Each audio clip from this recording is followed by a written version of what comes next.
talk about some polls, y'all. This morning, MSNBC reported that Harris is leading Gen Z voters and leading Trump. I've been taking a look at some different polls, and see Trump just made a flip flop on abortion. He's attacking to get some swing state voters. But let's take a look at some other polls and see what you guys think too. But even as they report now that Harris is leading Gen Z voters and leading Trump right now, I want you guys to keep in mind, this is a visual of what polling errors look like in each presidential election. You know what I mean? In 2020, it was a 3.9% margin error that was towards the Democrats. So we could expect the same thing. It's always a 1 to 2% polling margin error when you're looking at poll numbers. Keep that in mind before you assess. And here's some different polls, a lot of which, now these are more national numbers that are showing Harris leading Trump. Even look, 50 to 44, even with a 3 to 4% margin of error. It's a very close race here. So we need to see a little more policy coming from Kamala Harris' camp. She's starting to talk economics. She needs to separate herself from Bidenomics, but it seems that she's not doing that. If you look at her only interview, she did a pre-recorded one. She didn't say anything about stepping away from that record. But, why do you guys think these numbers are flipping like this? I think that ActBlue is spending a lot of money.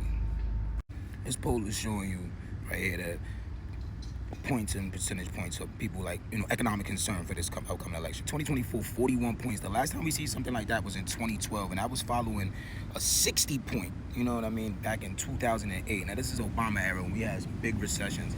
So economics is a big part. So administration who got elected in 2020 when economy was only about 14%, versus now 41. What do y'all think? How do you think that's gonna affect?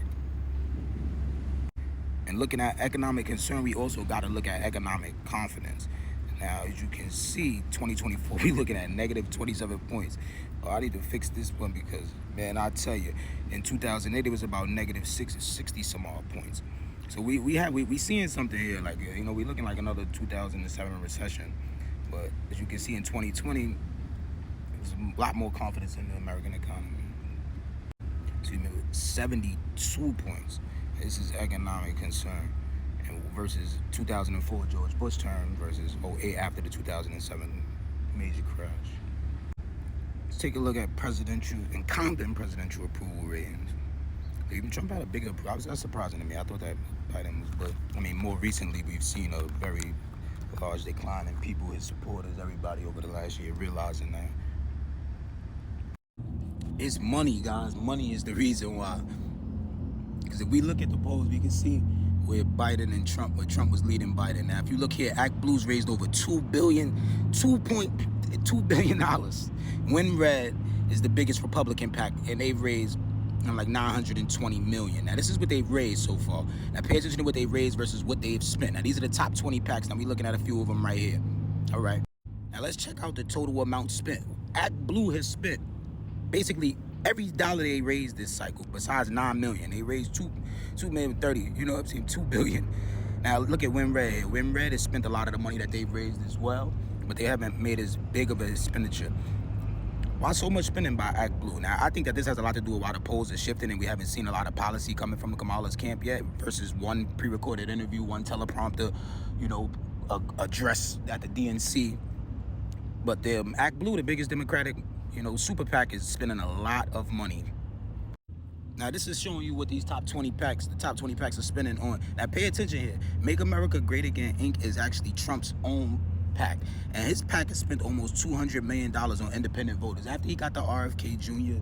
nomination, what is he trying to do is he's trying to pull those swing fringe voters, independents from those cities. And he spent nearly $200 million on that. If you look here, ActBlue, the biggest Democratic donor, has spent no money on independent. They're not in the top 20. I looked at the entire top 20. They aren't there. You see, I'm big on following the money too. But we just paying attention to the polls right now, guys. Kamala hasn't spoken much since she got the nomination. I feel like the nomination in essence was hijacked from the Democratic Party. When she ran in 2020, she got less than 1% of the Democratic primary votes. Now she's our nominee, but we haven't seen a lot of policy, but we've seen a lot of money spent, and we see the polls are shifting. Who are you guys voting for? Let's talk in comments. What do you think about the money being spent? What do you guys think about these poll numbers? What do you guys think about the people being concerned about the economy in this election cycle? And share your thoughts.